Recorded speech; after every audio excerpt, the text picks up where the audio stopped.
বৈষম্য বিরোধী ছাত্র আন্দোলনের সময় ৫ আগস্ট দুপুরের পর থেকে অর্থাৎ সোমবার দুপুরের পর থেকে আন্দোলনকারী সহ উৎসুক জনতার বেশ একটা অংশ গণভবনের মধ্যে ঢুকে পড়েন এবং সে সময় গণভবনের মালামাল সহ বেশ কিছু জিনিসপত্র সবাই যার যার হাতে করে নিয়ে বের হতে দেখা যায় বিভিন্ন মিডিয়ার ফুটেজে এবং বিভিন্ন মাধ্যম থেকে আমরা সেটা জানতে পেরেছি।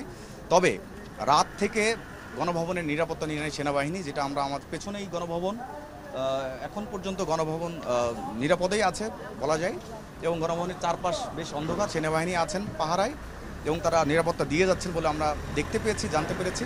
এবং আমরা এই রাতের বেলা বিভিন্ন রাজধানীর সড়কগুলোতে যেটা দেখেছি যে এই গণভবনের মালামালই অনেকে যে যার মতো করে বিভিন্নভাবে নিয়ে যাচ্ছেন, কেউ গাড়ি দিয়ে, কেউ রিক্সা দিয়ে, কেউ ভ্যান দিয়ে, নানানভাবে যে যার মতো করে নিয়ে যাচ্ছেন। তবে গণভবন এখন যেটা পরিস্থিতি বিরাজ করছে, পুরা এলাকাটা আসলে চারপাশটা থমথমে অবস্থা এবং এখানে কোনো ধরনের নিরাপত্তার ঘাটতি নেই বলে আমরা লক্ষ্য করেছি।